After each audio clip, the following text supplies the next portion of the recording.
calage un peu étrange.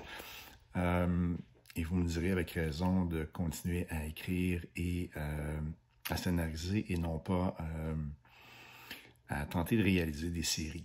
Alors voilà, je fais cette petite capsule pour la bibliothèque de Repentigny qui m'a gentiment demandé de vous adresser la parole. On s'est vu pour certains d'entre vous peut-être il y a quelques mois, donc bon, pour ceux qui étaient là, vous le savez, mon nom est Martin Michaud, je suis à la fois romancier et scénariste.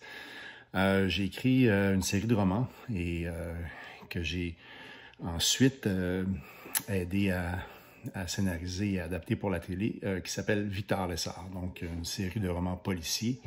J'ai écrit en tout et partout, je pense, 9 ou 10 romans qui ont été publiés et il y a 3 saisons de Victor Lessard qui sont disponibles. Alors, j'espère que la bibliothèque de Repentigny a au moins 5 ou 6 Martin Michaud sur ses tablettes. Écoutez, je prenais en fait quelques minutes pour vous dire un petit peu bon, comment se passe ma pandémie.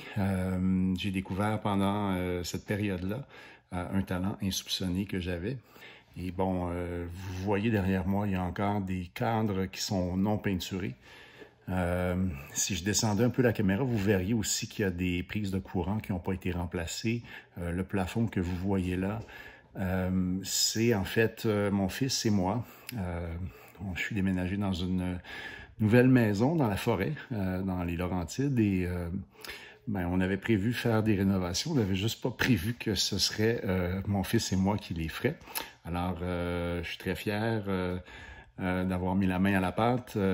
On s'est acheté des outils et j'ai découvert que avec un peu de patience et beaucoup de YouTube, on peut quand même arriver à des résultats.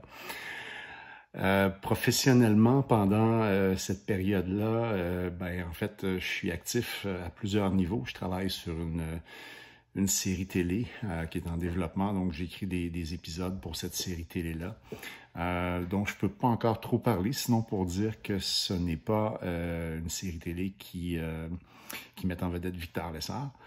Je travaille également en parallèle à quelques autres projets télé, des projets télé avec en fait une trame un peu différente de ce que je fais habituellement, des séries ou des projets qui sont orientés autour d'histoires vraies. Alors, bon, je sais que je suis un petit peu, comment dire, je vous fais miroiter ça, je vous donne pas trop de détails. Je peux malheureusement pas en dire plus, mais c'est simplement pour vous dire que je suis actif, j'écris, et quelque part, ben, il y a aussi un autre projet qui est en train de germer. L'autre jour, j'ai ouvert un nouveau cahier. Parfois, c'est ça, j'écris la plupart du temps à l'ordinateur, mais récemment, en fait, mon dernier roman aussi, j'ai beaucoup aimé le fait d'écrire dans un carnet, donc à la main. Et donc, voilà, je vous laisse en confidence que j'ai commencé à écrire le prochain roman de Victor Lessard, donc qui va paraître quelque part l'année prochaine. Alors, il y a présentement, je ne sais pas combien exactement de pages de ce carnet-là qui sont noircies, mais c'est ça, c'est aussi quelque chose qui existe dans ma tête, et plus que dans ma tête, il y a un plan, il y a une structure, il y a des personnages, et donc je commence aussi à mettre ça en œuvre. J'ai quelques romans là, qui devaient paraître au Canada, au anglais et aux États-Unis, des traductions qui ont été reportées au début 2021 à cause de la COVID. Donc, mais c'est pas grave. C'est pas quelque chose qui est mort. C'est simplement quelque chose qui est repoussé à un peu plus loin dans le temps.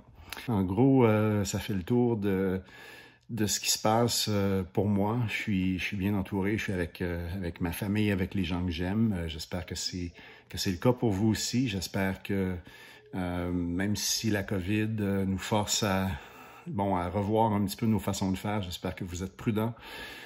J'espère que vous êtes entourés d'amour. J'espère que, bon, si parfois il y a des journées plus difficiles, vous avez des gens autour de vous pour vous appuyer, à qui vous pouvez parler. Puis si c'est pas le cas et que ça va pas, ben n'hésitez pas à demander de l'aide. Alors écoutez, je vous salue. Je vous dis que j'ai hâte à notre prochaine rencontre qui se fera cette fois-là face à face, je l'espère. Et d'ici là, ben, je vous embrasse et je vous salue et je vous souhaite de très très belles lectures. À bientôt.